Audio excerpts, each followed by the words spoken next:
रतनपुर गांव में एक गरीब किसान रामू अपनी बीवी सरला के साथ रहता था। सुबह के वक्त मिट्टी के छोटे से घर में चूल्हा जल रहा था, जिस पर लोहे की कढ़ाई में थोड़ी सी सब्जी पक रही थी। अचानक दरवाजा खटखटाने की आवाज आती है। अरे इतनी सुबह सुबह कौन इतने जोर जोर से दरवाजा पीट रहा है?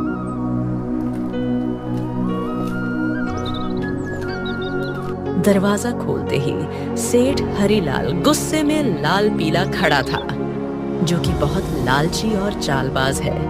वह हर किसी से 2 गुना ब्याज वसूलता था।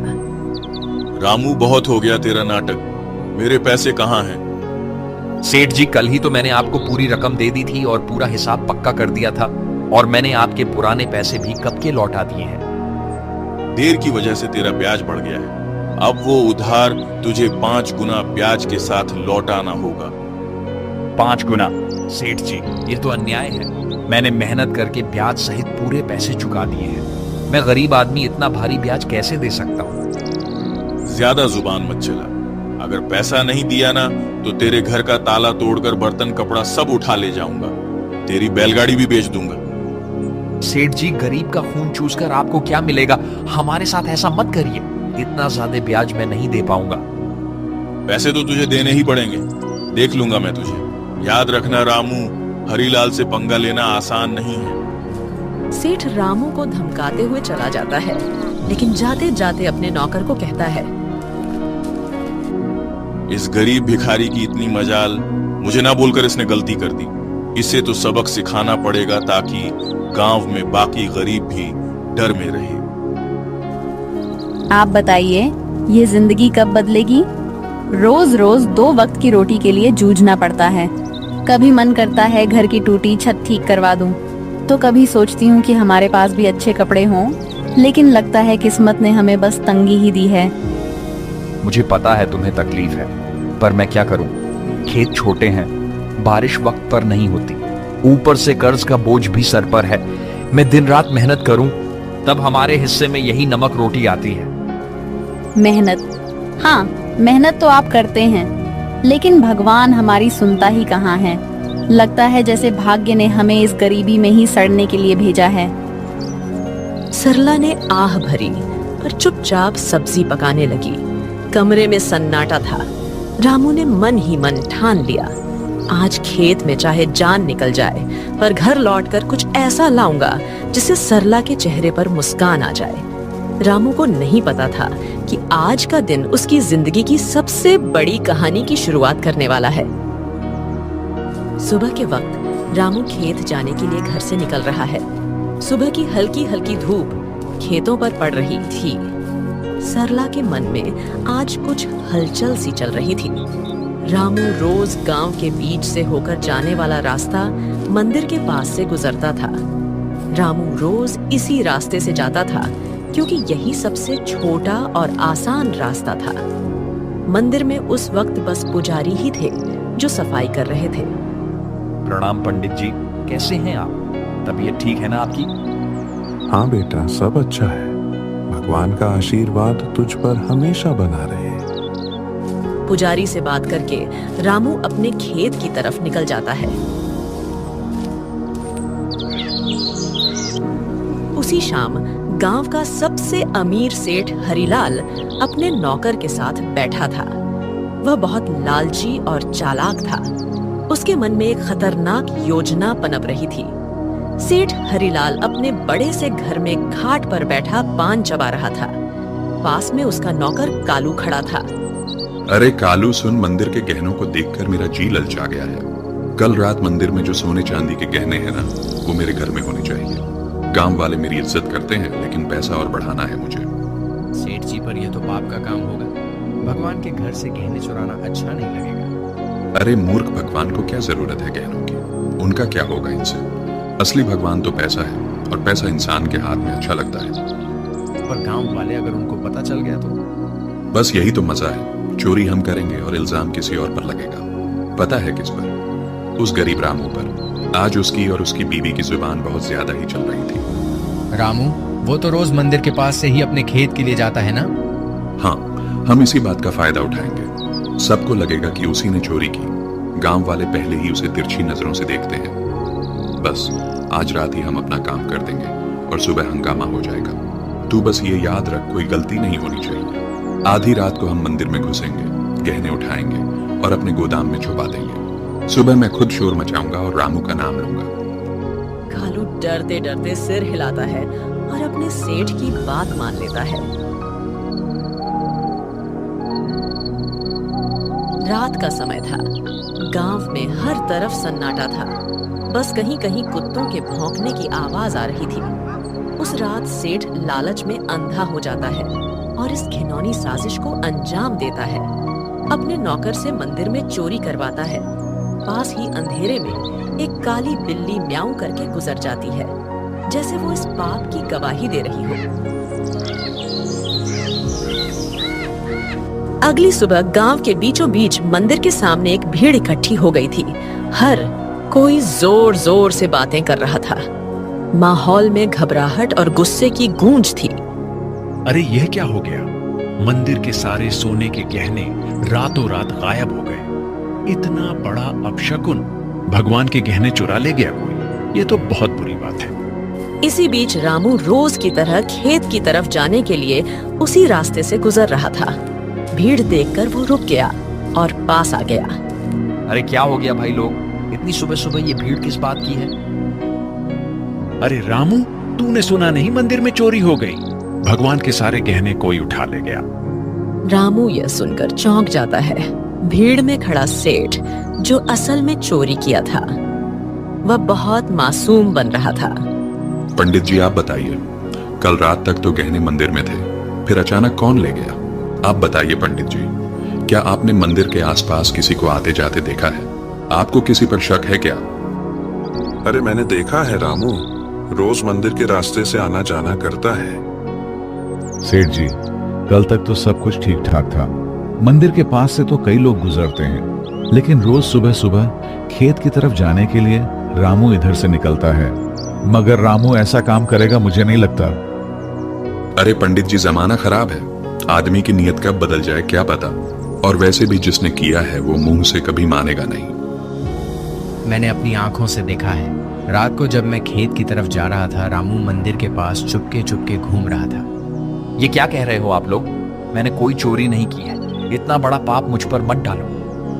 अरे हाँ, ये गरीब आदमी है, पैसों की तंगी में है, ये कर भी सकता है ये काम। ये लोग मुंह पर अच्छे बनते हैं। अरे भगवान से डरिए आप लोग, हमने कुछ नहीं किया। हम गरीब जरूर हैं, लेकिन चोर नहीं। मेरे पति जितना ईमानदार इंसान इस पूरे गांव में कोई नहीं है। ऐसा मत कहिए, वरना भगवान आप लोगों को कभी माफ नहीं करेगा। रामू और उसकी बीवी ने बहुत समझाने की कोशिश करी, लेकिन भीड़ मानने को तैयार नहीं थी। सब रामू को ही चोर मान बैठे। रामू और सरला की आंखों में आंसू आ गए, लेकिन भीड़ में कोई उनकी सुनने को तैयार नहीं था। गांव वालों, अब तो सब साफ है। मंदिर के गहने चुराने वाला यही रामू है और ऐसे आदमी को हमारे गांव में रहने का कोई हक नहीं। चोरी करने वाले की एक ही सजा है, गांव से बाहर निकाल देना। हाँ, अगर इसने मंदिर में चोरी की है तो यह तो भगवान का भी अपराधी हुआ। इसे यहीं रहने देंगे तो कल हमारे घरों से भी चीजें गायब हो जाएंगी।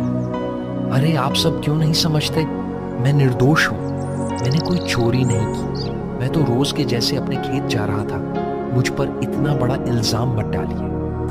भीड़ में जोर जोर से आवाजें गूंजने लगी, निकालो इसे, निकालो इसे गांव से। भीड़ में हलचल मच गई। लोग एक दूसरे से कान्हा फूंसी करने लगे। रामू और सरला की आंखों में आंसू भर आए। उन्होंने कई बार सफाई देने की कोशिश की, लेकिन किसी ने उनकी नहीं सुनी। सबने मिलकर उन्हें गांव के बाहर निकाल दिया। रामू और सरला मजबूर होकर गांव छोड़कर चले गए। रामू और सरला रोते रोते गांव छोड़ चुके थे। गांव के बाहर एक सुनसान जगह पर टूटी फूटी झाड़ियों और कंटीली झाड़ियों के बीच एक पुरानी पड़ी झोपड़ी मिली। मजबूरी में वहीं उनका नया घर बन गया। सुनिए जी, यह जगह कितनी सुनसान है। न पास में कोई इंसान, यहाँ आसपास की झोपड़ियों में कोई रहता भी नहीं है, न खाने को कुछ है। अब हम क्या करेंगे? क्या करें सरला, जब अपना गांव ही हमें ठुकरा दे तो कहीं और सहारा ढूंढना पड़ता है। यही हमारी तकदीर है। मैं तो ये सोच रहा हूं आखिर चोरी की किसने है, और इल्जाम मुझ पर डाल दिया गया। मैं असली चोर का पता लगाकर रहूंगा। दिन ढल गया। सरला रोते रोते सो गई। रामू सारी रात परेशान बैठा रहा।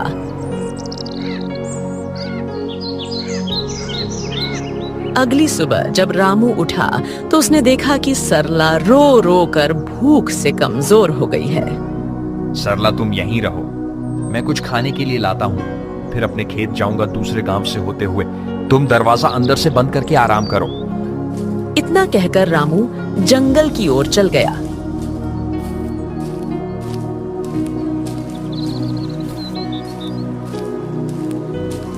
रामू ने सरला को कुछ फल और आसपास की नदी से पानी लाकर दिया। रामू दूसरे गांव से होते हुए अपने खेत जाने के लिए निकल गया। अचानक घने जंगल में सामने से एक साधु बाबा प्रकट होते हैं। उनकी लंबी दाढ़ी और वस्त्र उन्हें अलग ही आभा दे रहे थे। रामू उनके पास गया। बेटा, तू कौन है? तेरे चेहरे पर चिंता की रेखाएं साफ दिख रही हैं। बाबा, मैं इस गांव का ही रहने वाला हूं, पर अब गांव वालों ने मुझे निकाल दिया है। सब लोग मुझ पर चोरी का झूठा इल्जाम लगा रहे हैं। मैंने कोई चोरी नहीं की। रामू रोते रोते साधु बाबा को पूरी कहानी बताता है। सेठ का कर्ज, गांव वालों का इल्जाम और मंदिर से चोरी की घटना। बेटा, तेरी आंखों में छल नहीं है। तू सच्चा और साफ दिल का इंसान है। तेरी पीड़ा मैं समझ सकता हूँ। ये दुनिया अक्सर गरीब पर झूठा इल्जाम लगा देती है, पर चिंता मत कर, भगवान न्याय करते हैं। असली चोर जल्द ही सामने आएगा। यह मेरा आशीर्वाद है। पर बाबा कैसे? सब मुझे ही दोषी मान रहे हैं। गांव छोड़कर मैं और मेरी पत्नी यहाँ भूखे प्यासे पड़े हैं। कोई मेरी बात मानने को तैयार नहीं है। मैं कैसे साबित करूं कि मैं निर्दोष हूं? इस जंगल में एक श्रापित जानवर रहता है। उसने अपनी आंखों से असली चोर को देखा है।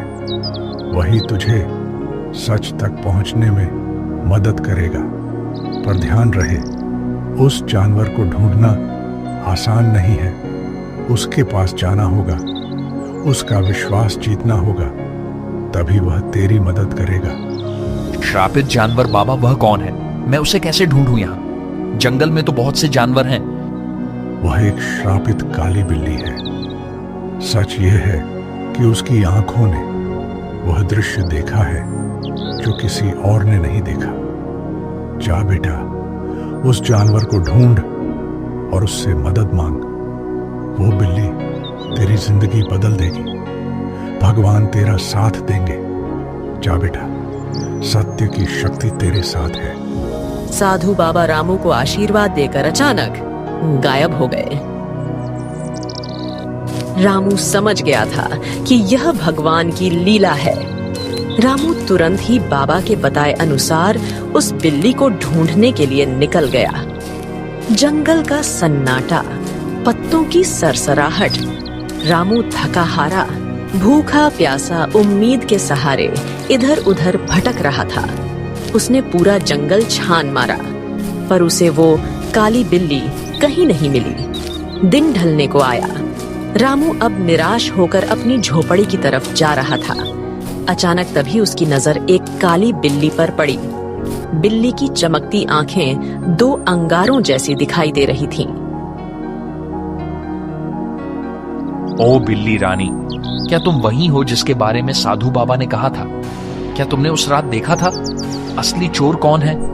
माँ, बिल्ली, क्या तुम मेरी मदद करोगी? मुझ पर झूठा इल्जाम लगाकर गांव से निकाल दिया गया है। क्या तुम सच जानती हो? मुझे बता दो, असली चोर कौन है? बिल्ली उसकी आंखों में देखती है। रामू का साफ दिल और अच्छी नीयत देखकर जैसे उसे सब समझ आ गया हो। अचानक बिल्ली की आंखों से एक अजीब सी चमक निकलती है और वह इंसानी आवाज में बोल उठती है। रामू, तुम्हारे साथ बहुत बड़ा अन्याय हुआ है। मंदिर के गहने तुमने नहीं चुराए। असली चोर तुम्हारे गांव का सेठ और उसका नौकर है। दोनों ने मिलकर मंदिर से गहने चुराए और चोरी का इल्जाम तुम्हारे सिर पर चढ़ा दिया ताकि कोई शक न करे। सेठ जानता था कि तुम गरीब हो, तुम्हारे पास कोई सबूत नहीं होगा, इसलिए उसने चालाकी से तुम्हें बलि का बकरा बना दिया। क्या गांव का सेठ, वही जो सबसे धर्म और दान की बातें करता है, और उसका नौकर भी तो यही सच्चाई है? गांव वालों ने मेरी ईमानदारी पर शक किया और असली अपराधी चैन से सो रहा है। माँ बिल्ली, अब मैं क्या करूं? यह सच गांव वालों तक कैसे पहुंचाऊं? समय आने दो रामू, सच को कोई दबा नहीं सकता। मैं तुम्हारी मदद करूंगी। तुम मुझे कल गांव लेकर चलो। मैं वहां जाकर सबको सारी सच्चाई बताऊंगी और तुम्हें निर्दोष साबित करूंगी। रामू को बिल्ली की बातें सुनकर राहत मिलती है।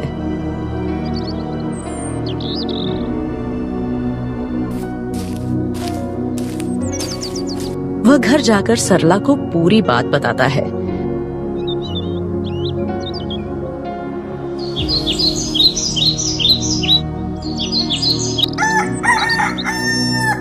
अगली सुबह रामू और सरला बिल्ली को लेकर गांव जाते हैं और सबको बुलाते हैं।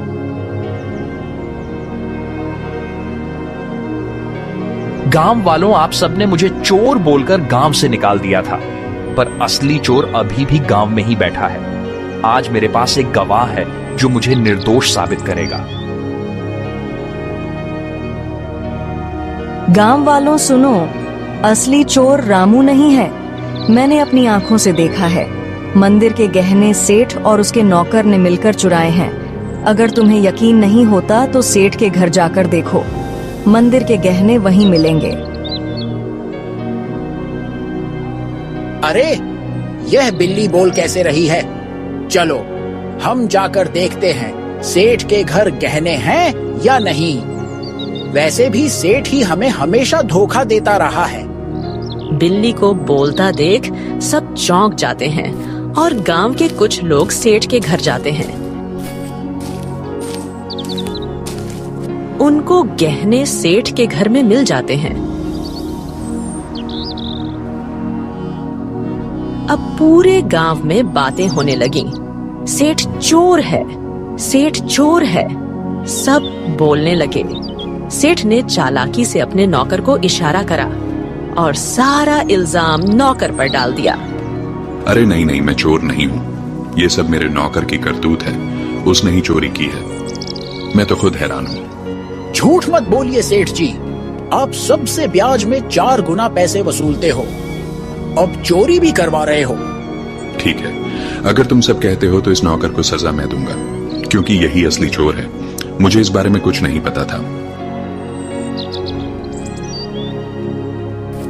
सेठ ने पूरे गहने वापस मंदिर में रखवा दिए। अब गांव में उसकी कोई इज्जत नहीं करता है। पूरे गांव वालों ने रामू से माफी मांगी। उन्हें अपनी गलती का एहसास हो गया। सबने पूरे आदर सम्मान के साथ रामू और सरला को गांव वापस बुलाया।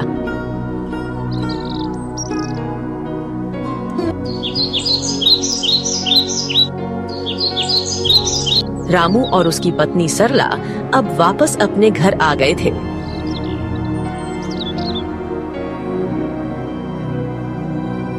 शाम का समय, हल्की ठंडी हवा चल रही है। रामू बोलने वाली बिल्ली के साथ खेत की तरफ जा रहा था।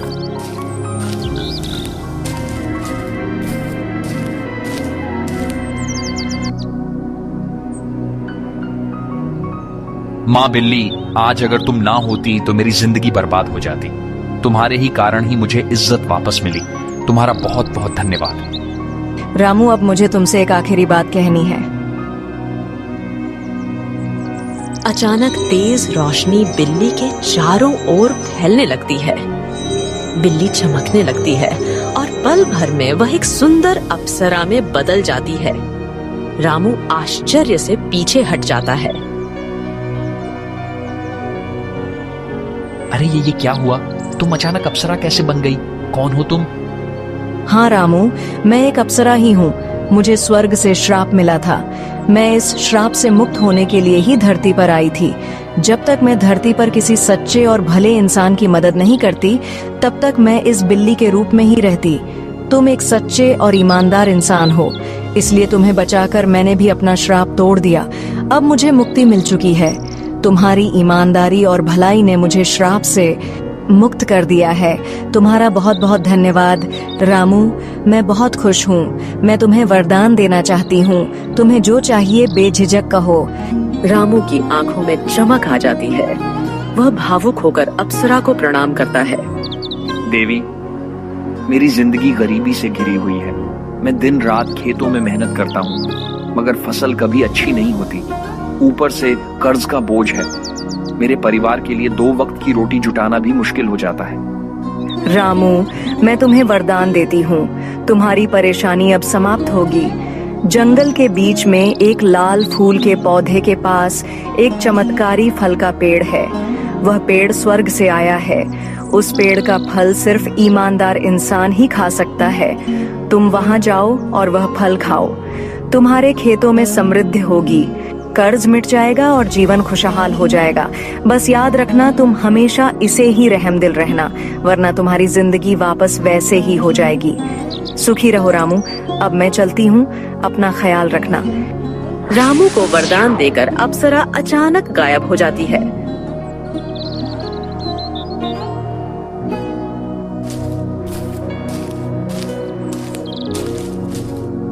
रामू जंगल में चारों तरफ उस चमत्कारी पेड़ को ढूंढता है।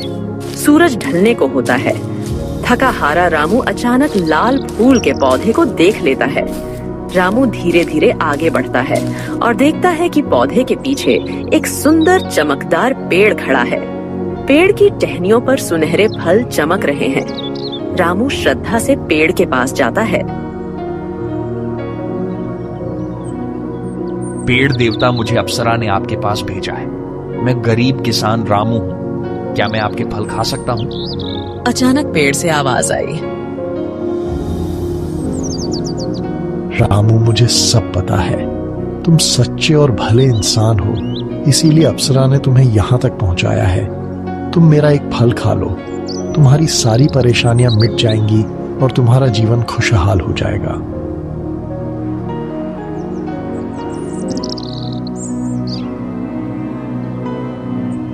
रामू पेड़ से एक सुनहरा फल तोड़कर खाता है। अचानक उसके शरीर में एक अजीब सी ऊर्जा दौड़ जाती है।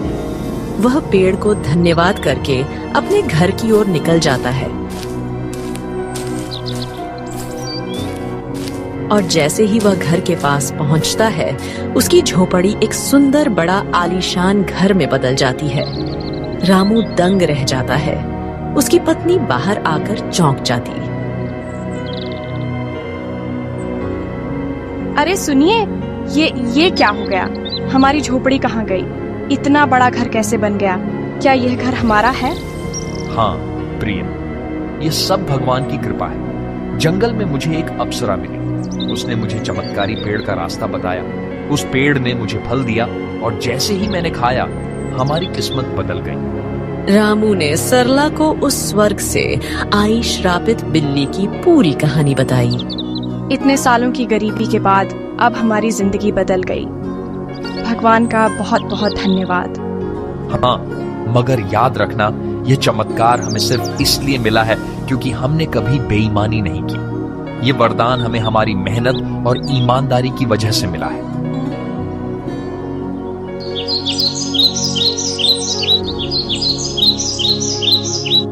अब रामू और सरला अपने नए घर में खुशी से रहने लगे। पर रामू अब भी साधारण कपड़ों में ही रहता था। उसके अंदर जरा सा भी घमंड नहीं आया। उसने हमेशा उस अप्सरा की बात याद रखी। अब रामू गांव में सबकी मदद करने लगा।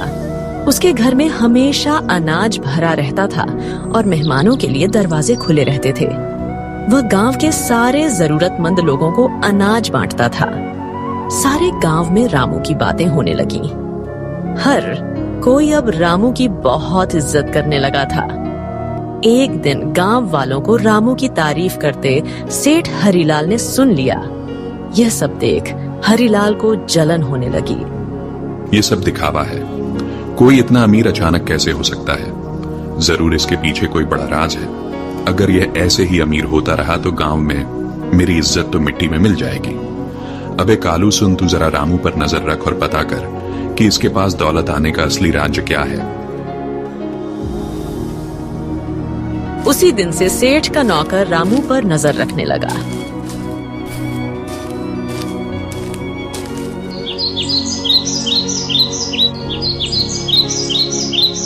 एक दिन सेठ का नौकर रामू का पीछा कर रहा था।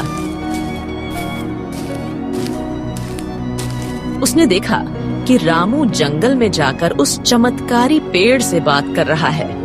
कालू चुपके चुपके रामू की सारी बातें सुन रहा था।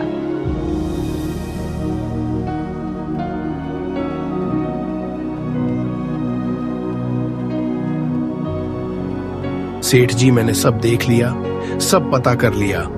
रामू उस जंगल के बीच वाले पेड़ से बात कर रहा था। उसने उस पेड़ का फल खाया है जिसकी वजह से उसकी गरीबी दूर हुई और वह अमीर बन गया। क्या सच में? तो चल अभी उसी पेड़ के पास चलते हैं। अगर रामू अमीर हो सकता है तो मैं क्यों नहीं? मैं तो उससे भी बड़ा अमीर बनूंगा। मेरे पास तो पहले से ही ताकत और पैसा है। उस पेड़ को मैं अपनी मुट्ठी में कर लूंगा। सेठ लालच में आकर तुरंत अपने नौकर के साथ जंगल की ओर निकल गया। पर उसे क्या पता था, आज यह लालच उसे ले डूबेगी। वो लोग पेड़ के पास पहुंचे और फल तोड़ने की कोशिश करते हैं, पर एक भी फल उनसे नहीं टूटता। सेठ गुस्से में आकर पेड़ से कहता है, ओ पेड़, सुना है तूने रामू को फल देकर अमीर बनाया है। अब मुझे भी अपने फल दे, जल्दी कर। मैं इस पूरे गांव का सबसे बड़ा आदमी हूं। अब मैं और भी शक्तिशाली बनना चाहता हूं। सेठ, तू लालची है, अहंकारी है और बेईमान है। मैं अपना फल सिर्फ उसी को देता हूं जिसके दिल में दूसरों के लिए करुणा हो, जो ईमानदार हो और सच्चा हो। तेरे दिल में सिर्फ लालच और घमंड है, इसलिए तुझे कभी यह फल नहीं मिलेगा। क्या कहा? तू मुझे फल नहीं देगा? अरे मूर्ख पेड़, अगर तू मुझे फल नहीं देगा तो मैं तुझे जड़ से काट दूंगा। तेरे जैसे 1000 पेड़ मैं खरीद सकता हूं मैं। अब तू देख, तुझे काट कर मैं तेरे सारे फल ले लूंगा। अबे कालू, कुल्हाड़ी उठा और इसे काट डाल। गांव जाकर उस रामू को भी आज मैं खत्म कर दूंगा। कालू भाग कर जाता है और कुल्हाड़ी लेकर आता है। सेठ पेड़ को अपने पैर से मारने लगता है और उसका नौकर कुल्हाड़ी से पेड़ काटने की कोशिश करता है, लेकिन कुल्हाड़ी लगते ही चिंगारियों में निकलती है। अचानक आसमान से बिजली गिरने लगी और तेज हवा चलने लगी। ठहरो, तुम दोनों को अपने लालच और पाप का फल अब यही मिलेगा। तुम्हें दूसरों की मेहनत और भलाई से जलन थी, अब तुम्हें इसका परिणाम भुगतना होगा। अचानक पेड़ से एक चिंगारी निकलती है। सेठ और उसका नौकर वहीं जलकर राख हो जाते हैं। सच्चाई और ईमानदारी की राह चाहे कितनी भी कठिन क्यों ना हो, अंत में जीत हमेशा अच्छाई की ही होती है। लालच और बेईमानी इंसान को कभी सुख नहीं दे सकते। भगवान भी उसी का साथ देते हैं जिसका दिल साफ हो और जो दूसरों की मदद करता है। इसीलिए हमें हमेशा नेक रास्ते पर चलना चाहिए।